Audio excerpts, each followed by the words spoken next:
All right, today we're diving into some truly mind-bending research that sounds like it's straight out of science fiction. We're talking about the idea of turning sound, yep, noise itself, into actual usable energy. Just think about this for a second. What if all the noise that bombards us every day, the roar of traffic, the rumble of trains, that constant city hum, what if it wasn't just an annoyance? What if it was a resource, an untapped power source just waiting to be harvested? Well, that is the exact question we're going to explore. So to even start, we have to completely flip how we think about this.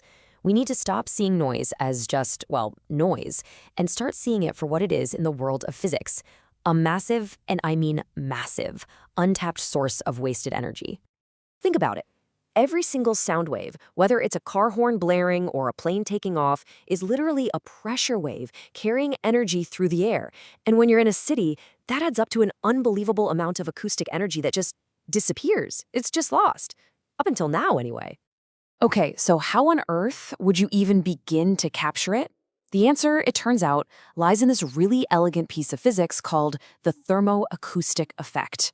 This is the key. This is the magic ingredient that could unlock all that wasted noise. So here's the core idea. The thermoacoustic effect is a direct bridge between sound and heat. You blast it with intense sound waves, and you can generate a temperature difference. And it works the other way too. Heat can create sound. But the really amazing part? It does all this with absolutely zero moving parts. That means any device using this is going to be incredibly simple, robust, and super low maintenance. All right, let's break this down. How does it actually work? First, you channel the sound waves into a device. Inside that device is a special porous material that the scientists call a stack.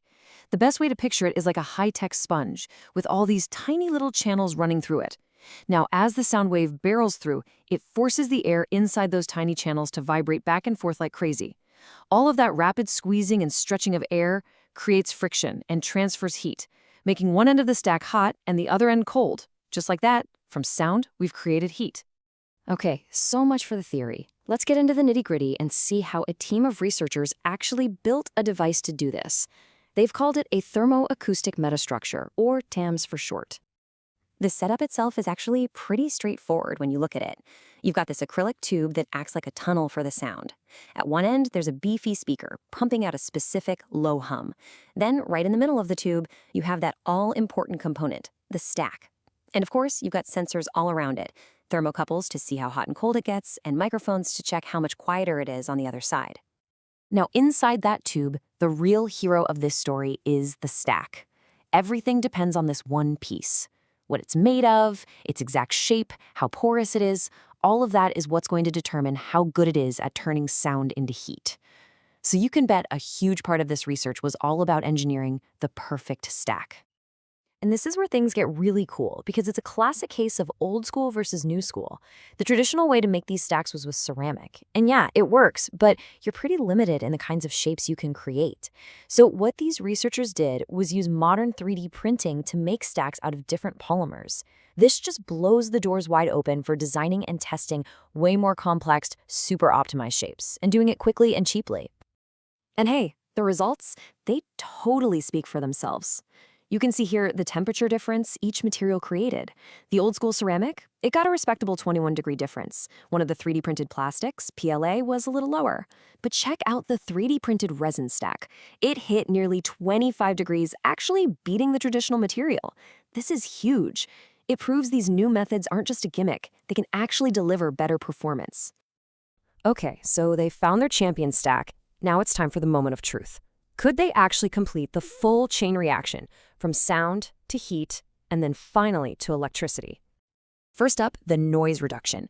The device knocked down the sound passing through it by 5.28 decibels.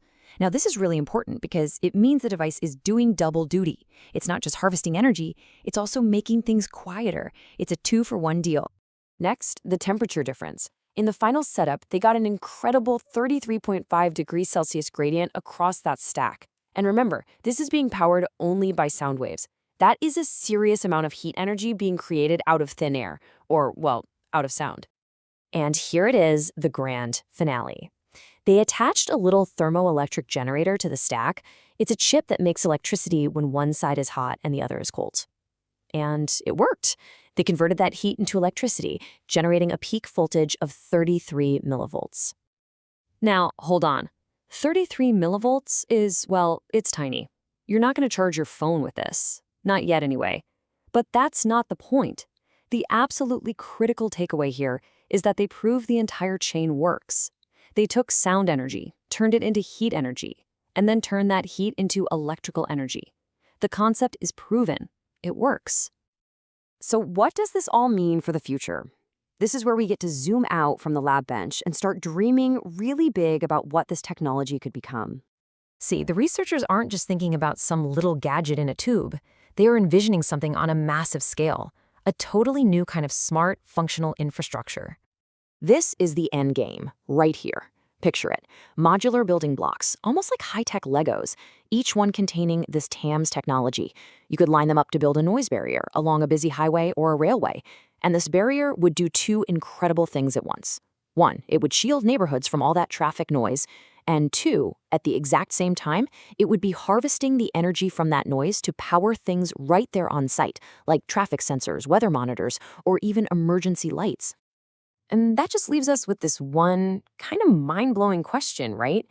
This research is obviously just the beginning, but it kicks open the door to a future where we don't just fight against unwanted noise. We actually put it to work for us. A future where the roar of today could literally be powering the quiet, smart cities of tomorrow.